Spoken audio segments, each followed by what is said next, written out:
Well, hey, good evening and welcome to Experiencing God. It is fantastic to see you, and we have been praying for you even tonight that this would be a really good experience for us all. Brian's going to talk about some stuff in a minute, but I want to say from the outset, it's a miracle for some of us to be here tonight, because I know that internally there was every bone in your body for some of you saying, I really don't want to do that course, but nevertheless you're here, so thank you.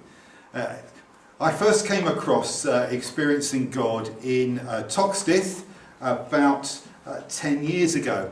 We shared a lot of the ministry there with friends at other churches, lots of small congregations, and we did stuff together as often as we could. And at Dingle Mount there was a minister called Bob, who was from the States, and he facilitated an Experiencing God course for the churches in Toxteth, which had a really significant impact and was very much part of the story of St Cleopas being rebuilt from bottom up. When I first went into St Cleopas, the building was completely falling down. There was water running down the pillars the first time that I preached, and there were about 30 folk there.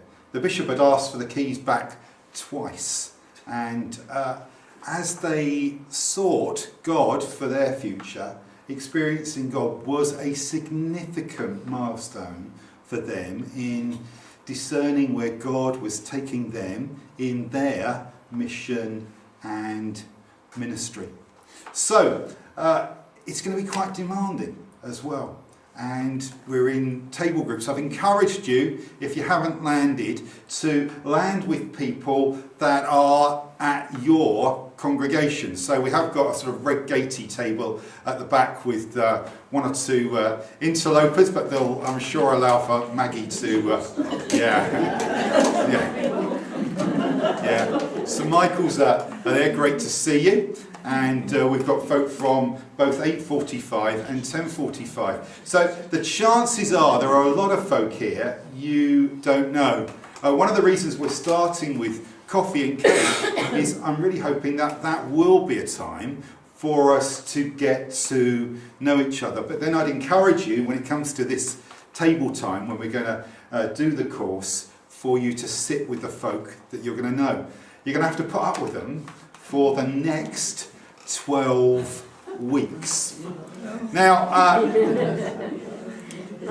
if life is the same for you as it is for Sam and I, we have already got in my diary 3 weeks when I can't be here, 2 weeks when I'm on a course, and 1 week when we're on holiday. And that is the reason that Emily is videoing me. This is a whole new world for me, but Ian's a bit of a whiz at editing it all down, and we're really hoping that by the weekend we will have it up on YouTube, so you'll be able to see it all over again if you want to. But more importantly, it means that if some of us miss a week, it doesn't mean that we lose track with the course, but can engage with it. And equally, it means that if there are some folk who really just can't manage Monday nights in our midst, or a small group that only can meet during the day, they could engage with the course day by day. I've been really fascinated by the number of folk who are engaging with Dwelling in John from different countries. Some of them is just David Taylor just going to different places around the world. A fair chunk of it is. But when I look at the map of the world, and you see all these little dots where people have been engaging with Dwelling in John, one of the places we're going to put the links onto is that, and I've already put on the site there. Why not, if you are engaging with this material in the Philippines or in North Canada, why not join us in doing Experiencing God? You can order the book online very easily, and we will put the links up onto the site for YouTube. So if you're watching in the Philippines, hello and welcome to Holy Trinity, Formby, Redgate and St Michael and All Angels Altcar. We're in the north of England, just above Liverpool when you look at the map. There. Do you want to give me a wave? There we are. Oh, where are you there?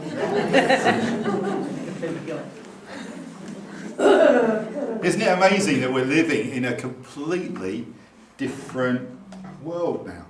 And it's amazing that God uses something like the internet to reach people with his love and the good news of Jesus.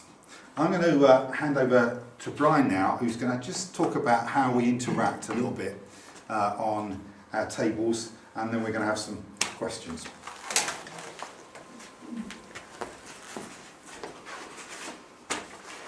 Well, thanks very much, Mark.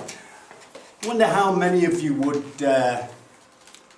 say whether Mark was introverted or extroverted. Hands up anyone who would say Mark is an introvert. That's not many, is it? Extrovert? Undecided? Yeah, I think they've about got the measure of you, Mark, actually, because there's no doubt Mark would class himself as an introvert. Me? Well, you stand at the front of church with a guitar, you've got to be, haven't you? Extrovert all the way. Except maybe when it comes to speaking to people like this. So, forgive me if I have got one or two little notes. I wonder how many of you would class yourselves as extroverts? Oh, come on.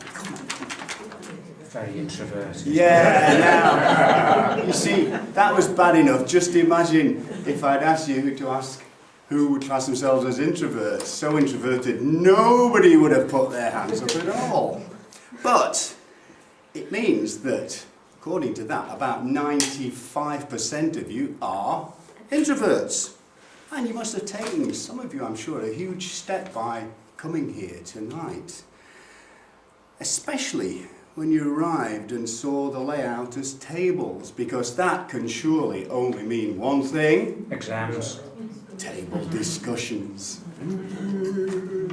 I used to hate it actually, but with practice it does become much more easy, and everyone is here on a friendly basis, and it should work very well.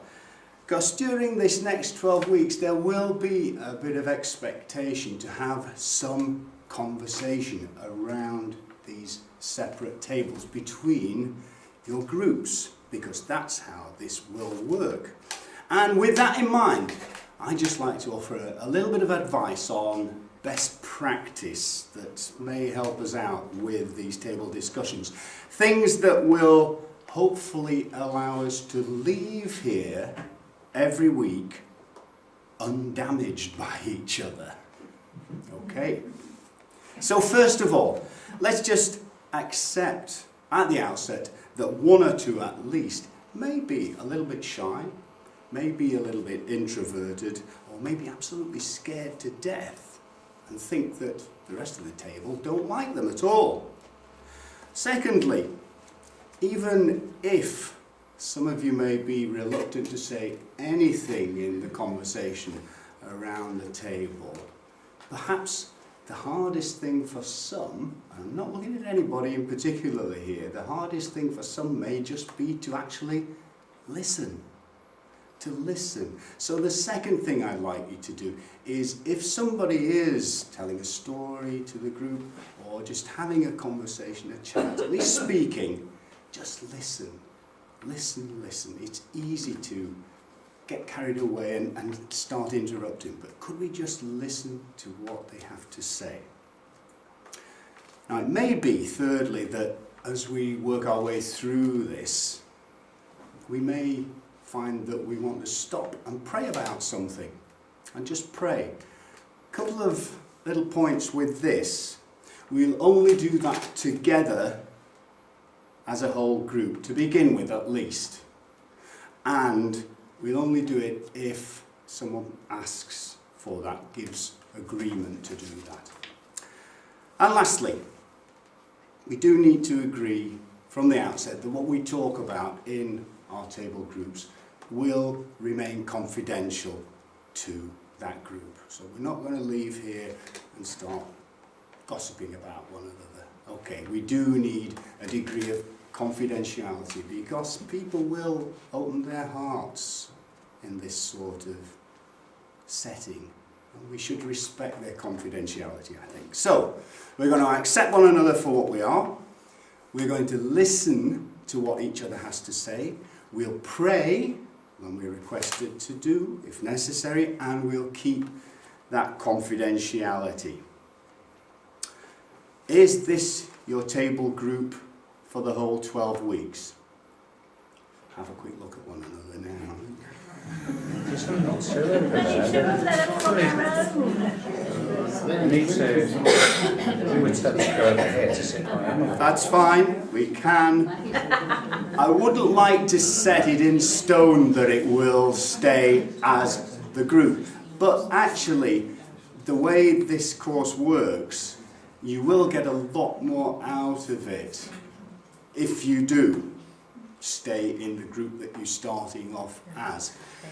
If there's a problem, perhaps see Mark or myself, or if it's a real problem, yes, of course, we don't want to stick anybody where they're having a particularly hard time. So, we're going to set off now, and we're going to put a slide up on the screen, shall we, Mark? And we're going to begin with getting you to answer 4 questions in your groups. And when did you first attend your congregation, either at Rosemary Lane, Redgate or St Michael's? Why did you come? What got you there in the first place? And, perhaps more importantly, what keeps you coming back? So we're going to just break out into your groups now, into your tables, go around, have a quick chat between you on these 3 questions. We take about, 15, 16 minutes or so to just work that through. Okay, off you go. Well, I learnt some stuff, which was really good. So, and I hope you did too, about some of the folk that were around our table. And it's always interesting, isn't it, to hear other people's stories, and particularly other people's faith stories, and how they've got to where they've got to. I reckon that these next weeks are going to stretch us in some ways that we've not been stretched before. Some of us, we're going to perhaps read our Bibles more than we've ever done before, and that's going to be hard work for some of us. Sorry, Ruth. No, sorry. Yes. But I want to run you through some Bible verses now from John chapter 5, verses 17 and then 19 to 20. And my question is, and you had these deliberately on Dwelling in John today, so if you've had a look at this already, you'll know where I'm coming from. But that was no accident. Jesus answered them, "My Father is still working, and I am also working." And then he went on to say, "Very truly, I tell you, the Son can do nothing on his own, but only what he sees the Father doing. Whatever the Father does, the Son does. Likewise, the Father loves the Son and shows him all that he himself is doing, and he will show him greater works than these, so that you will be astonished." So, what's Jesus saying? He's saying that the Father has been working right up until now. God has been working around us. And then he says, now God's got me working. He says, actually, I don't do anything on my own initiative.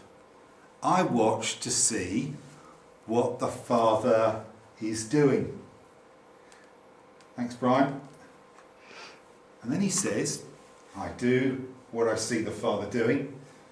And then he says, the Father loves me and he shows me everything he is doing. Can you see the pattern here of Jesus and his relationship with his Father?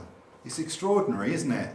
Actually, that reliance on seeing what God, the Father, is up to and joining in that agenda. Now, the question I've got for us tonight is this. If that is the way that Jesus operated, could it be that actually that is what we are being invited into too as followers of Jesus? That what was true for Jesus, that he only did what he saw the Father doing, should be true for us. That actually the Father showed him what he was doing and he responded, could be true for us too. That the Father loved Jesus absolutely is true. But I hope you've seen over the last few weeks that actually that is just the way that the Father loves us. How did the Father love Jesus? Absolutely, completely, and eternally.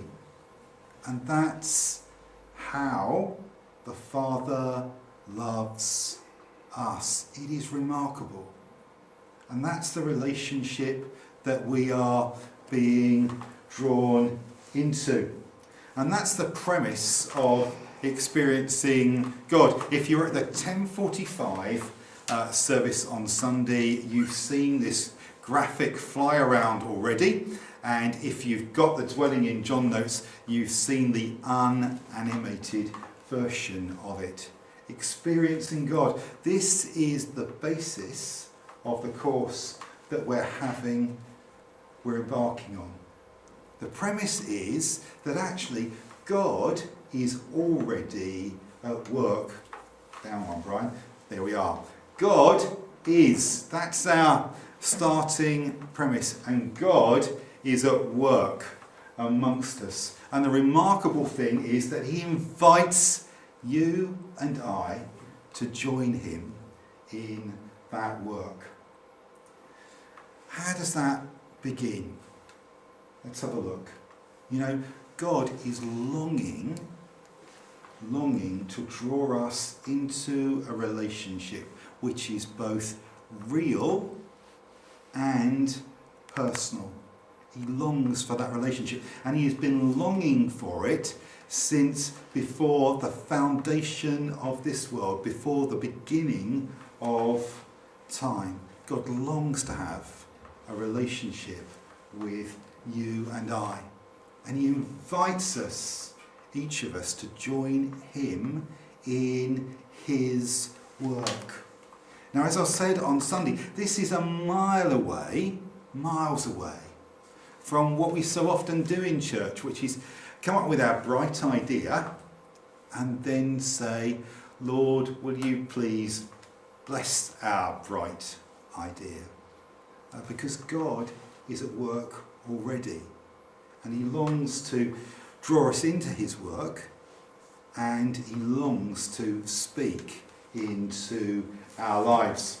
And so at the bottom of the curve we see God speaking.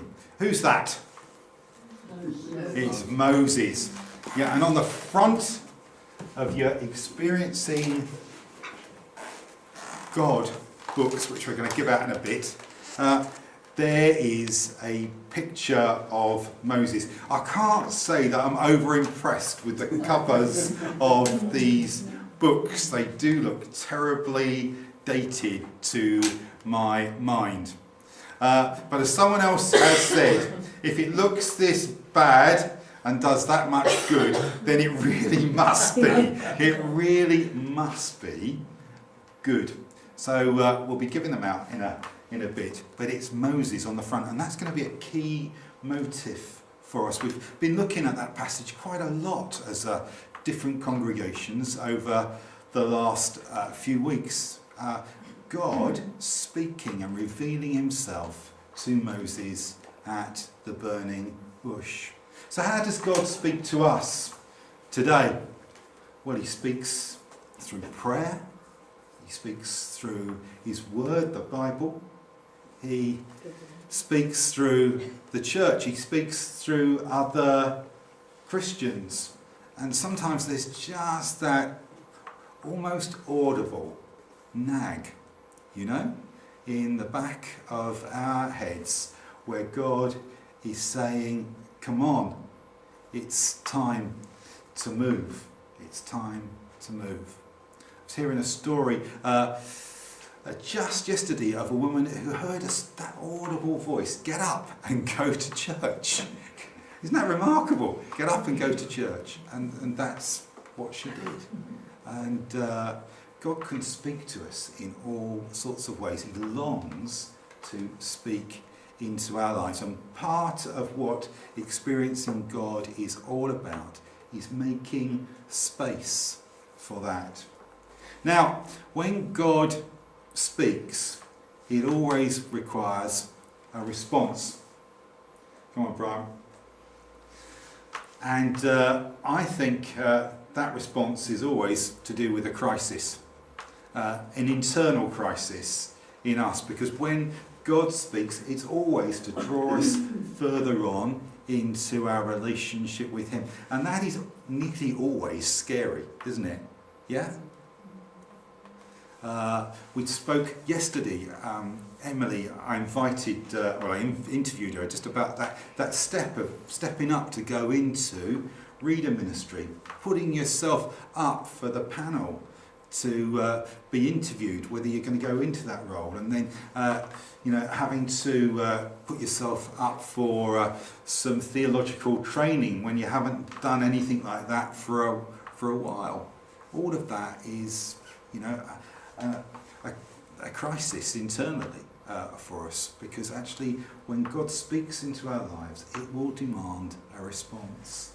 So inevitably that will mean that we will make some adjustments. For some of you, this cycle is already going on. Actually, yesterday you heard God speak just gently into your life. That course could be good for you, and you've had to decide whether that was just madness or God speaking. Yeah? And here you are. And actually the adjustment is that Monday nights is going to be different for you from here on in for the next 12 weeks. It might be that it's just something you've done that's been really comfortable, but actually here life's not so comfortable. It requires an adjustment. And then lastly, this is how we experience God. It is by being obedient to his voice. As we are obedient, we just hear that affirmation. It confirms in us actually that we are hearing God's voice as we step out of the boat and follow him. So, there we are, experiencing God. Now, at the back of your books, which you will get in a short while, you will see that very same picture. And underneath you'll see those 7 phases which I've been speaking about spelled out. And really what we're going to be doing over the next 12 weeks is embedding those experiences into our lives. That's what we're praying for, and what we're hoping for is that actually all of us come into a deeper relationship with God through this process. So I'm going to just move us on to the next slide. Here's another question for you.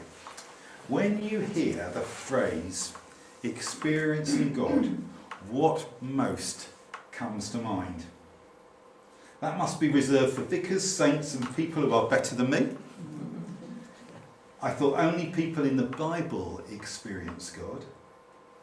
I've never experienced God the way most Christians have, or I cherish memories of personally experiencing God.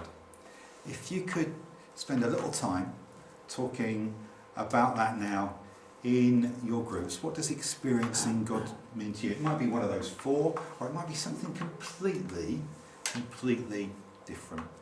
Off you go.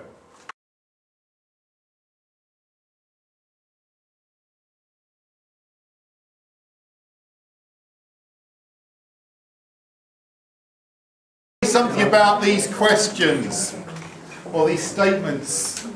You know, I think there's something in all of us which says, actually, I wish my relationship with God was like someone else's. Yeah, there is something in us which says, actually, I wish we're standing on the periphery and we wish we were in deeper.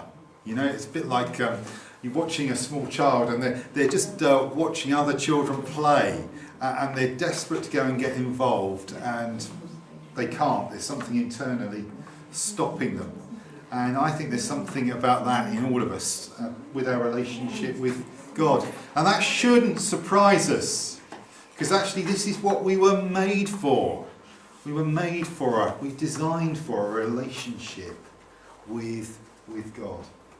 So if that's a bit of a longing in you, that actually, I wish that could be for me, then that's okay.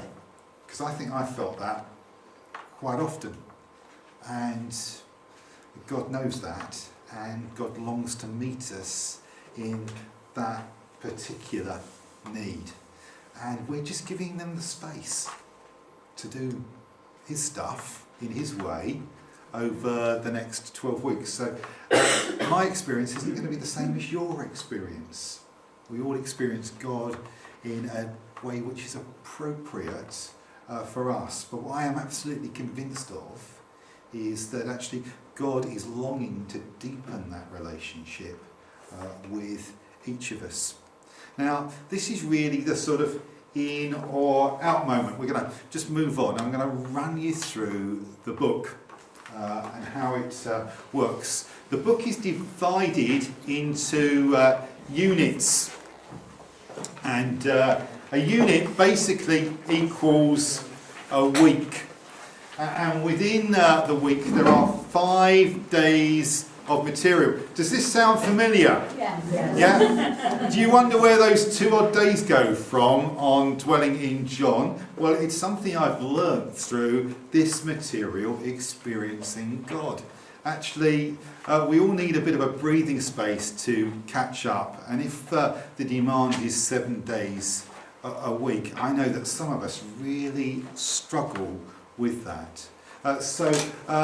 This will be hard work, and so for some of us we're going to spend more time on this than we've ever spent on anything like it before.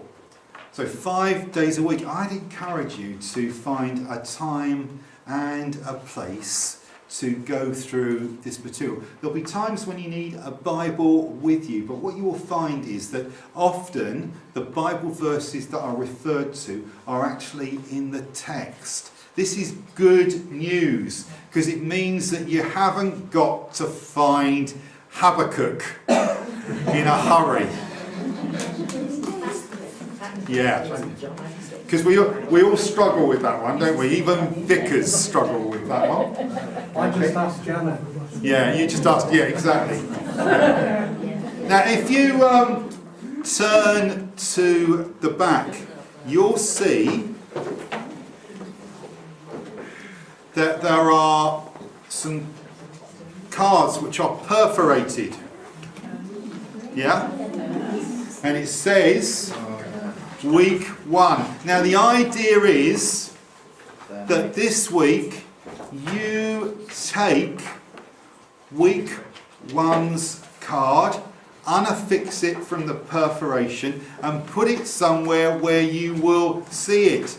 sellotape it to your steering wheel, put it on your coffee mug, yeah?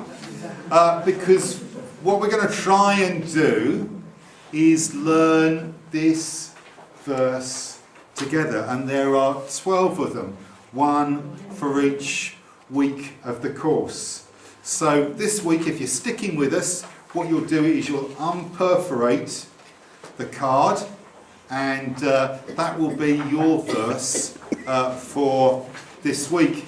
And it's a verse we've already looked at in our Dwelling in John notes. I am the vine, you are the branches. It's, if a man or woman remains in me and I in him, he will bear much fruit, they will bear much fruit.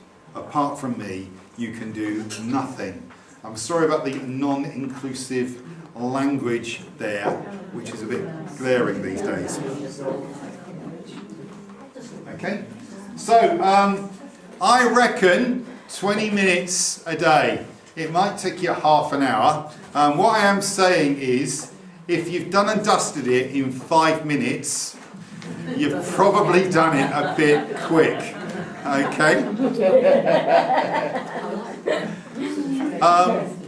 Yeah, you know, there are, we may, you know, you may well find that actually you need to catch up and do a couple of days in a go. If that happens, I'd encourage you to do one in the morning and one in the evening. Actually, this material is inviting us to think above all.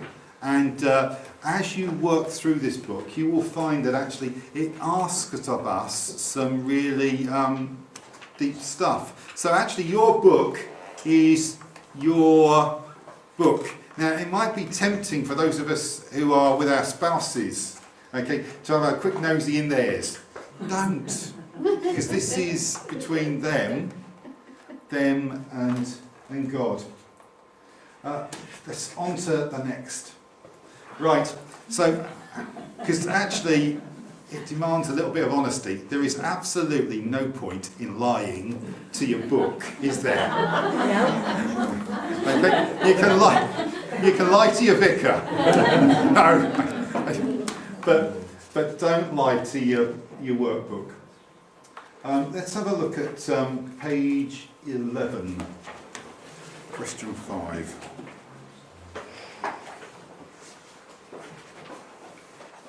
And hopefully I'll remember why I put that there.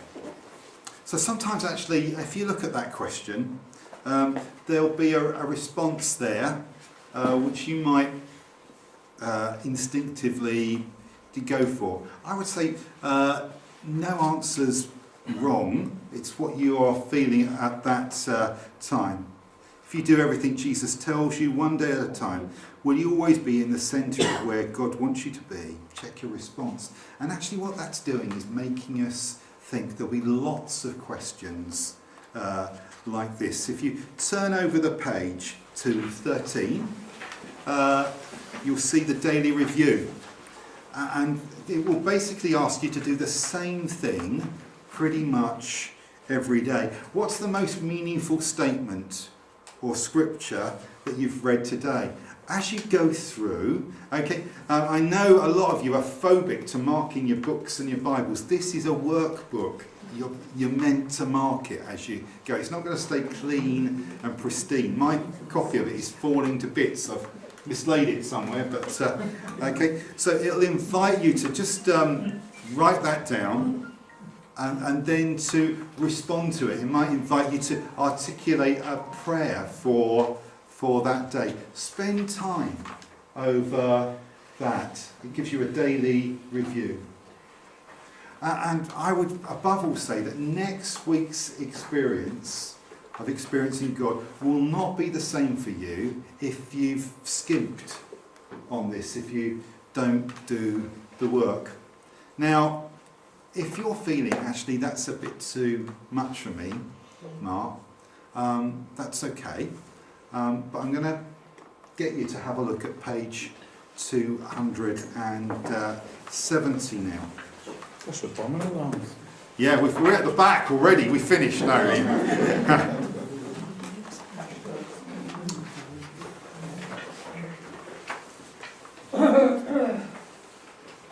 Because actually, what Brian has said about our tables is really important.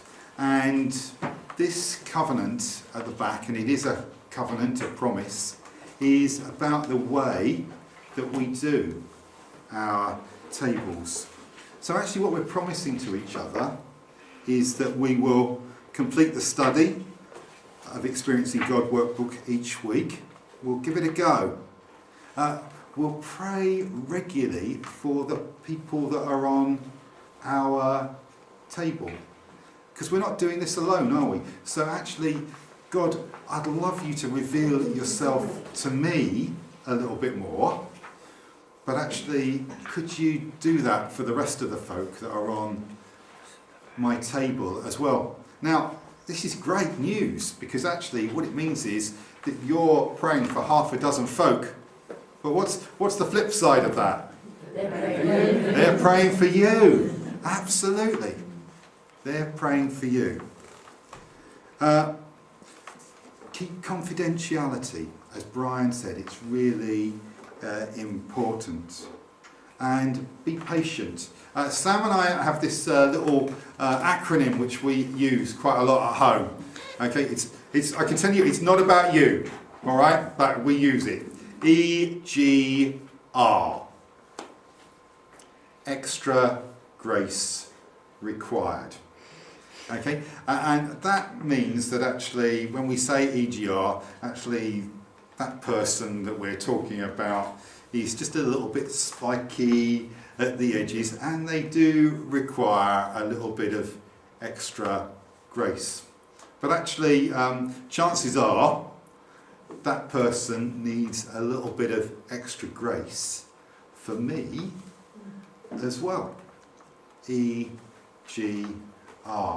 So when we're praying for our folk around the tables, just remember, that God's perhaps placed you with these folk for you to grow in the fruits of the Spirit. Love, joy, peace, patience, kindness, goodness, faithfulness, self-control. So, and lastly, it says, pray for your pastor. That's me. Hey, this is a very good deal. Seriously, would you pray for all of us, for David, for myself, for Sue, and for our team of readers? Pray for Brian as he helps Sue and I facilitate this, and for the other folk that we're going to draw in to this process. Pray for us. I'd love it if you would pray for us. So if you are up for this, for the next 12 weeks, what you need to do is, in the next couple of minutes, write your name on the top of the page. That's it. Okay, that's your £9 done. It's unrefundable then, isn't it? Once your name's on it, that you can't swap it in. Okay. So, yeah, Ruth, you're right. This is the thing. What you've got, it's absolutely all right to have not remembered everyone's name on your table, and that's okay. That is really okay. So if we're doing this now, what you do is you write the names of the other folk that are on your table in that section there, and those are the folk that you are going to pray for. So you've got a couple of minutes to do that, and then you are done. Yeah.